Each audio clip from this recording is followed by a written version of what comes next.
guest, James O'Regan. Hopefully, I'm not butchering that too much, James. It's O'Regan, but I'll let you away with it. Oh, there you go. I'm sure no one's ever done that to you before, huh? Well, having lived in the States for 2 years, yeah, I got some really bad stuff in terms of how it's pronounced. I think the worst I had was I was flying on my honeymoon to Antigua from Philadelphia, and I got to New York Airport, and oregano was what I got over the announcement. And, yeah. So my wife was going, I think that's you. And I'm like, no, that's not. And then it was. That's fantastic. Yeah, you read my mind because I was just about to ask what the worst one was, and there you go. There we go. That was the worst one. And it was just like, oh, come on, seriously. Can you imagine how many different variations I get of my last name? I didn't even want to try, to be honest, Brian. I'm sorry, but I was like, nope. Martinovich. And you know what's funny about that actually? Martinovich, that's not that bad. We'll go off on a quick tangent. The majority of the Martinovich family is from Michigan. And I hadn't really met them until we had a family reunion. And they told me that they pronounce it Martinovich. So, who knows? So that's what I assumed it was pronounced when I first met you, Brian. I don't know why, but yeah, I decided to let you say your last name first before. Yeah, most people do, and it's kind of funny actually too, because I've had some events where people call me up, or even like in my graduations or whatever, where they ask beforehand how to say it, how to phonetically pronounce it. They're all prepared, and then inevitably they end up. Sorry about that, everybody. They end up butchering it anyway. Without further delay here, let's jump into some of our planned content. I know Nick had some nice questions, as he always does, lined up, and then we'll just kind of naturally evolve the conversation from there. How's that sound? Sounds fine with me. I'm good with that. Fantastic. So, James, you just got back from vacation. You went to the Netherlands, right? I did. I went to Dunrell, which is a kind of a camping site, and it has like an amusement park, and it has a water park, and I have a 7 and a 12-year-old, and they absolutely adored it. They thought it was one of the best holidays we've ever been on. Nice. So, yeah, I think we will be returning. We just have to decide whether it will be exactly that place next year, or maybe leave it for a year and go back, because they want to go back, but we're like, maybe we'll do something, somewhere else. But we'll see. They'll probably convince us. They weren't. You'll find out in due course, Nick, as we talked about yesterday. But kids are very demanding and manipulative. Is the yeah. They don't even mean to be. Logan BSI started out of the Netherlands, and so that was actually the first foreign country that I had ever visited before. Cool. And great experience, by the way. I've been to quite a few European cities now at this stage in my life, and I would say I really do enjoy the Netherlands. I like the vibe that they have, if you will. Not my favorite place for food, but... What's the food like there? I don't even know. What's your experience been, James? Well, he cooked everything over a fire. So I didn't have any issue, to be honest. Like, the supermarkets have everything. So, but if you're talking about the actual Dutch food itself, I didn't have a lot of it myself. But like, I went to this place in Amsterdam called the Food Holland, and it's got every type of food you could possibly want and drink. Sorry, there's a fly in my face. Yeah, that was one of the places we went, and then we went to the supermarket and stuff because it was like really near where we were staying and stuff like that. So yeah. Did you go to the Albert Heijn? Yeah, we did several times. They have one of my favorite grocery stores ever. I was talking about the cuisine, specifically like the frikadelle and the sandwiches and the sprinkles and stuff. Just maybe not for me particularly. I don't want to offend any of my Dutch friends out there in the audience. But yeah, I really do generally enjoy the Netherlands. And I've been actually to a couple of spots over there. Van Vanfort, I think it's called Sandfort, which is like a beach area. Bergen. It's where the racetrack is. It's where the F1 race happens. Yeah, exactly. It's Max's own race. Yeah, is okay. That's cool. Yeah, I didn't realize that. That would make a lot of sense to me. Oh yeah. No. Like, where was I before? I was at ABD Tech Fest, and I went down to the lobby, and there was a bunch of people in Red Bull gear, and I was like, what's going on? And it turns out they were all going to the Grand Prix, and they were all massive Max Verstappen fans. So nice. Yeah, actually, what's funny about that, and this is kind of like a continuation on from our conversation last time with Benny. Yeah, with Benny about that one. He said he didn't like Max Verstappen. Oh yeah, not a fan. Actually, he was okay. Yeah. But if you ask Ruben, he probably does. Sure. So, yep. Yeah. Benny, yeah. I can understand why Benny would. Yeah. Okay. Yeah. And look, Verstappen's not everyone's cup of tea, but he's a serial winner. You got to respect it. So. Yep. That's true. Yeah, definitely one of the winningest. Although it's been weird for him recently, because I think like in the last couple of years it was like unusual not to see him on a podium finish, and now all of a sudden he's like having some challenges. Well, he's still winning races. Like, the team are not doing as well because his second driver is not good, but like he's still winning races. Like, and there's all sorts of rumors that he's going to go to Mercedes and all this kind of stuff. So we shall see. But he's definitely he's in a class of his own. But I think like I used to watch when I was a kid. I used to watch F1, and then I went off it, and then the whole Drive to Survive thing came on Netflix, and it just hooked me back in. But I actually enjoy watching Drive to Survive more than I enjoy watching a 3-hour Grand Prix, because it's like 50 minutes. It's just perfect. They encompass everything to do with that particular team or that driver, and I will binge that show in like a weekend. So I need to put it on my to watch list. It's a great series, Nick, and I'll quickly segue for us here. Interestingly enough, I believe that was like a tipping point in American culture as far as their embrace of F1, at least a greater embrace of it. Before that, it was not really considered as something that people talk about, and now that Drive to Survive, I think, is on season 3 or something like that. I have stopped watching it, but nonetheless, like, we're talking about it now, and we're much more informed on it than what we would have been previously.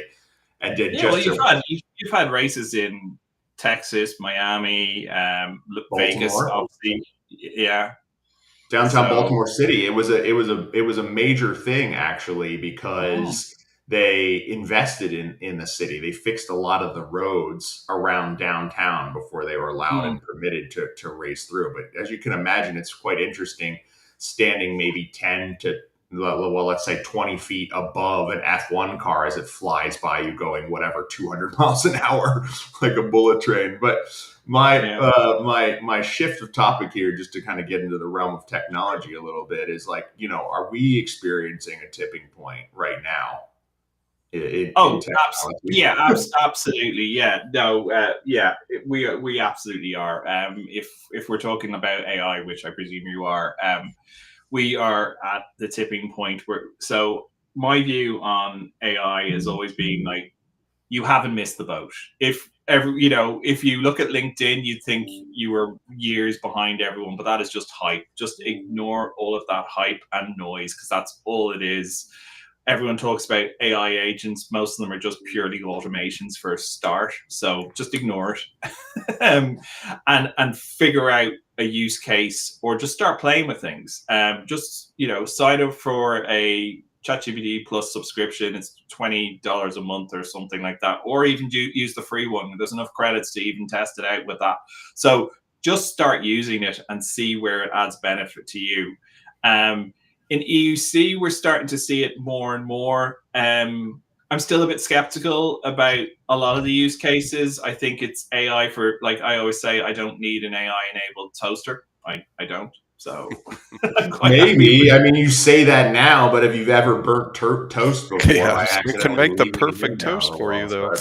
yeah, I don't know. Yeah. Anyway, but that's the thing. I think at the moment we're kind of at, are we just adding AI for the sake of it? Whereas I think now a lot of companies are stepping back because we've kind of gone through that whole hype cycle, and we're kind of going downwards into this trough of disillusionment, I think, as Gartner would call it. So, we're seeing it kind of be more realistic. So companies are looking at it more, and there is some companies who have implemented it well, and as I said, it's about not having that specific let's just add on AI. You want to develop something that adds real value. So I think we will see more and more of that in EUC. I really do. Because if you think about EUC, like, we've so much data. Like, literally a lot of these solutions, if I'm like even talking about liquidware, Stratosphere generates so much data, it's off the charts. Like, how do you make that useful? And it's something we're obviously, as a software company, it's something we're currently looking at. We haven't brought anything to market yet. We're doing a lot of internal skunk work stuff, but we're obviously looking at how we can integrate it into our solutions. And there's a lot of time and effort being spent there to kind of, but we're very, the key thing for us is looking at what is the key use case, what issue are we helping the customer with, because that's what it comes down to. So yeah, I think but in terms of AI in a more general sense, wow, yeah, like we're kind of at the start. I like the way, and I kind of agree with what Brian Madden has been saying about how AI will utilize all of these VDI. It could be the reawakening of VDI with AI implemented it into it. So, and I think that's a possibility. So maybe we will. I don't want to say the joke, to be honest. It's too obvious. You know yourself. So I'm not saying it. Come on. So no, I'm not saying it. Shout out to, but you know what I'm saying. Yeah. It could be another use case for VDI or DAS or whatever you want to call it. So I think it's definitely making inroads. And if I look at it in how I work, I use it every day. So and I'm looking at how we can do more within Liquidware to help all of the other teams within Liquidware to use it more. So yeah, I think, yeah, from a technology standpoint, we're at a tipping point. There's a lot of hype, and that's what I'm saying. You need to move beyond that hype, because it's hype and noise, and you can go, oh my God, I've missed the boat on this. You haven't. We're still at early stages. People are still looking at how it can help. So yeah, from a company perspective, like you still have time. So just start. To a degree, I would say. I mean, I think that's actually kind of a nice way of putting it. I think we're actually beyond the hype stage. People that believe it is hype have not been using it for the last year. Yeah. For example. Okay, to be a bit more specific, we are definitely past the hype stage with AI, but with AI agents, we are still in the hype stage. So that would be the differentiation I would make. AI is, we've gone beyond hype with AI now, but this talk of AI agents that they're going to do everything and anything, I don't know about you, but that's pretty scary. If you're going to give total autonomy to an AI agent to do things, like you're going to give it access to your bank account, your credit cards. Well, hey, look, there was I'm a big LinkedIn guy myself. As you can see, we're doing a LinkedIn live show. I think all of us are a bit of LinkedIn people here. But I'm not sure if you guys follow a guy named Jason Lemkin. Probably not, if I had to guess. Neither of you heard of Jason Lemkin before? I don't think so. He's the CEO of a company called Saster, right? And primarily his content is around sales and sales leadership kind of things. He made a little bit of noise this week and got some national coverage because he's been coding with Replit.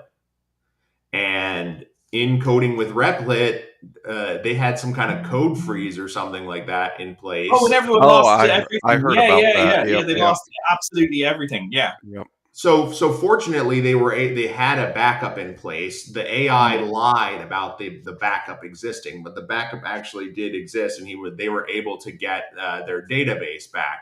But to your point, James, right? Do you really want the AI completely autonomous with your bank information, for example? Like, hey, I just transferred all your funds out of your account somewhere else. Sorry about that.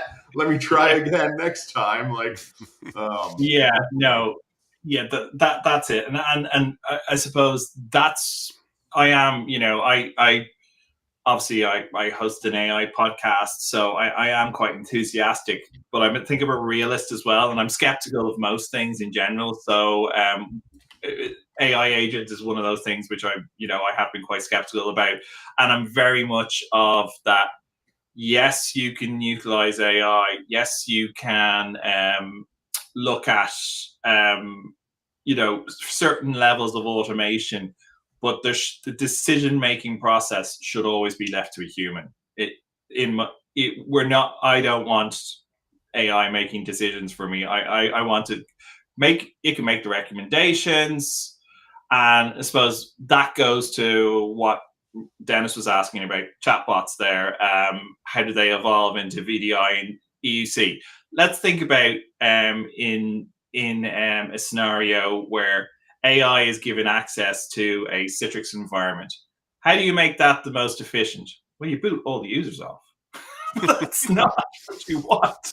If you want those servers to run the most efficiently, if you haven't given it the instructions and guardrails to say, don't do that, that is the course of action that, if you think about it from a logical perspective, that it would take, because that is the most efficient way to run a server. So this is why I'm saying you get to the stage with these chatbots and eventually agents in a VDI and EUC scenario where you go, oh, here's recommendations about maybe you increase resources or reduce resources based on demand, but they're just recommendations. It's not the clicking of the button to actually take the action has to be from a human.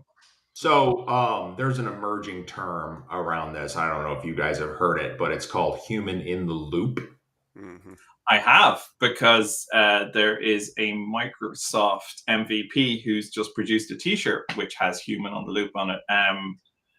I think it's Femke Cornelissen. She's a Dutch MVP, and she has a range of T-shirts which are all around Copilot and stuff. And one of them is human loop, and I just purchased one. So that's great. Yeah. That's an important thing. I would maybe ask this, and we'll ask it to both of you actually. Is it arrogant? Is it foolish to assume that the AI will always need us? Oh, no, absolutely not. No, but if you think at the moment they do, or is that arrogance from a human perspective? Potentially, but at the same time, I personally, and I think most people feel, don't want to give over control. I want it to be, I always want to have a certain level of control, but of course, we'll get to a stage where AI surpasses us, and so I hope I'm not around at that stage, to be honest. There's some scenarios like, if I think about AI, and the first kind of thing that springs to mind for me, and I've done this in a couple of presentations, it's the T1000. So I was at an event, and I used a picture of Skynet and the T1000 and stuff like that, and someone came up to me after, and they were quite passionately going, why didn't you mention war games? Well, I was like, this is me.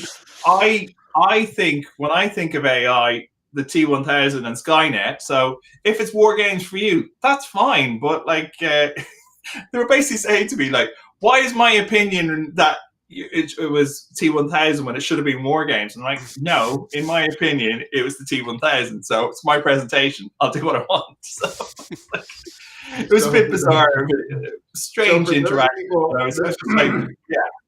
So for those people that are uninitiated, and I learned this recently actually because I've been doing a lot of cybersecurity coursework, moving out of EUC into cybersecurity recently. But War Games, everyone in our audience that might not be old, is a movie from 1983. Little known fact about it is I think like Reagan was watching it and then he went to his cabinet and he said, "Holy shit, can this actually really happen?"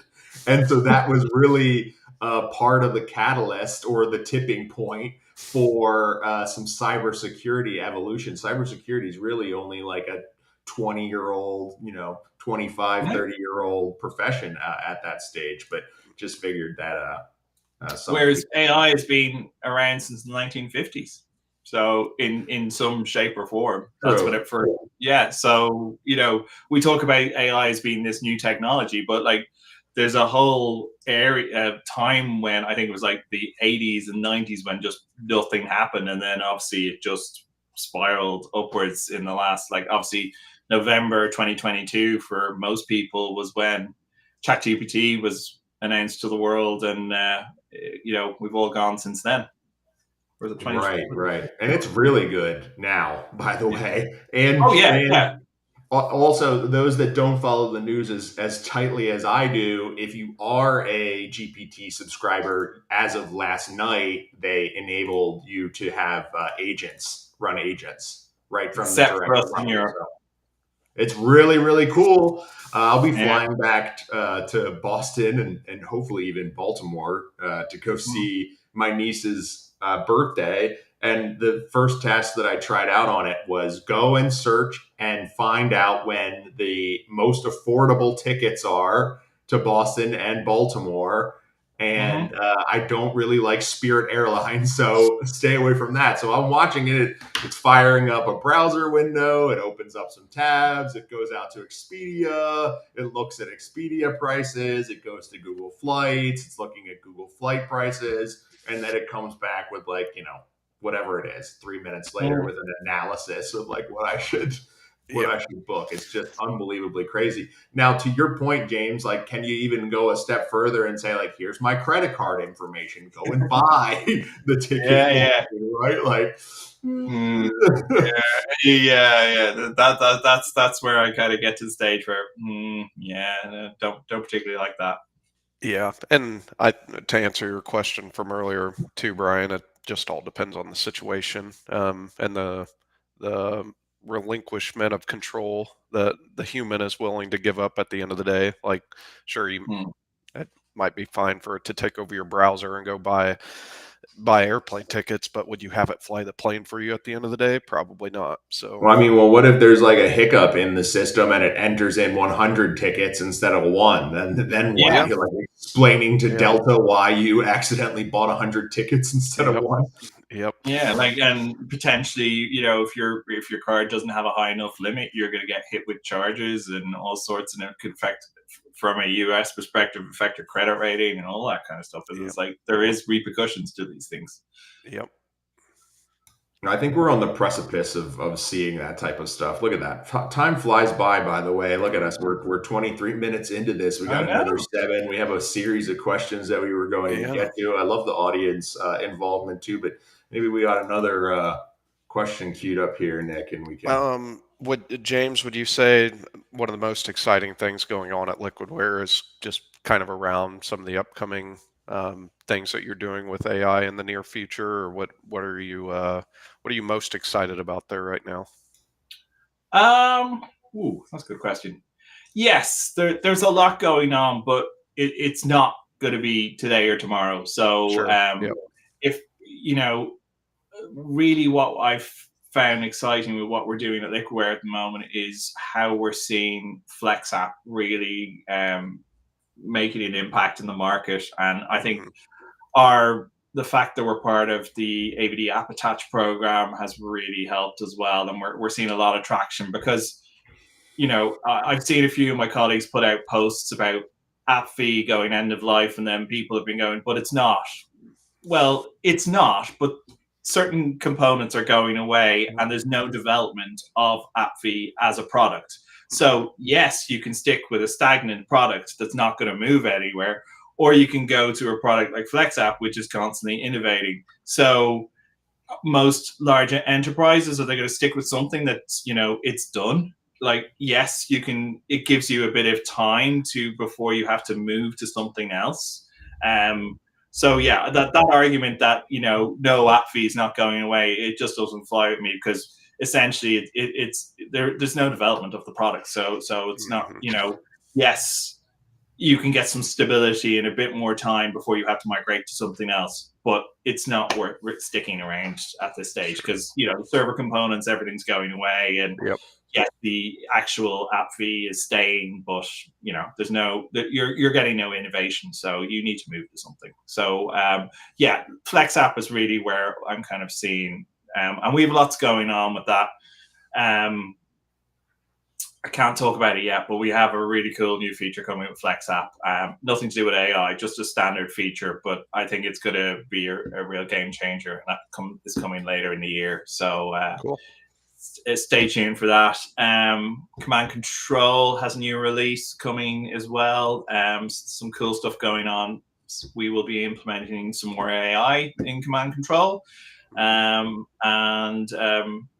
Recently released was we did a hot fix for Stratosphere, and while that's just a hot fix, one of the things we did is we started supporting Unicon devices. So obviously with the acquisition by Citrix, that's gonna, they're included in the Citrix licenses. So I think it's ourselves, and there's one other vendor who currently support Unicon devices. So those are some of the things that have been going on with us. As I said, yeah, the AI stuff is really interesting, but it's very much kind of just internal development going on. We haven't got anything that's coming to market this year. We're working diligently to decide on a proper strategy on how we implement it into our solutions, and we're taking the time to do that, and not just releasing something for the sake of it. Yeah. Yep, and not double the customer's invoice at the end of the day, because now they're paying for AI on top of that. Exactly. See, this is the thing. There's two different approaches you can take, whether you utilize public AI, and if you're talking about a product like Stratosphere, just think about the amount of tokens you're going to utilize because of the amount of data.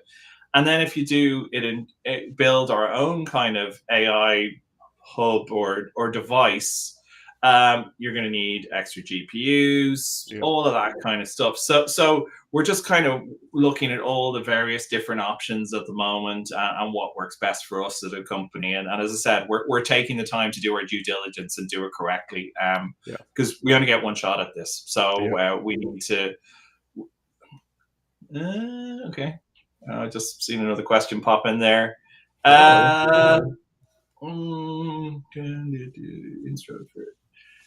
Now, that's an interesting question, actually. Asking about, yes, AI reports in Stratosphere. So not at the moment, but what we have found, and there's actually a video I'll send to you guys that you can share. But basically, you can take the reports from Stratosphere and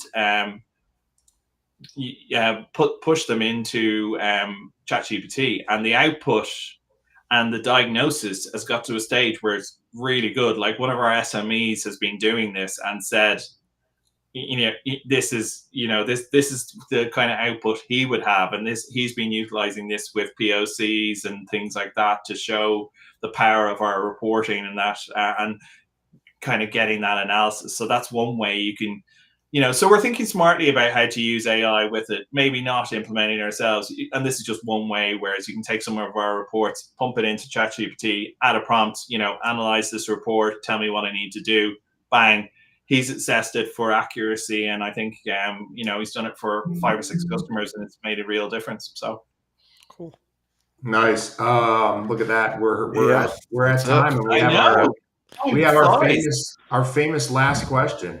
Well, before I get to that, James, are you you're not drinking coffee, are you? Are you enjoying it? No, I'm drinking water. Water, yep. So there's question number 1. Question number 2 is, if you had to pick somebody to join us next time, who would it be? We already talked about this. Yep. I would go with Christian Brinkhoff. Okay. Yeah. There you go. Very cool. All right, shout out to Christian. We'll we'll message him on Facebook or LinkedIn or wherever we WhatsApp him. And you'll find him on LinkedIn. Yeah, he's pretty active on there. It's been a pleasure, guys. Absolutely, James. Thank you for joining us. Any last words? Yeah, 30 minutes just flew by. We could talk for hours, you know. So thanks. I wish you guys the best of luck with this. It's really cool. You know, there's a lot of podcasts and stuff like that, but this live format is something a bit different. So yeah, thanks very much. Yeah, excellent. Any last words, Nick, before we wrap this up? Everybody have a great weekend. That's right. It's Friday. And we'll see you here next time on Water Fridays. It doesn't have the same ring to it, but no.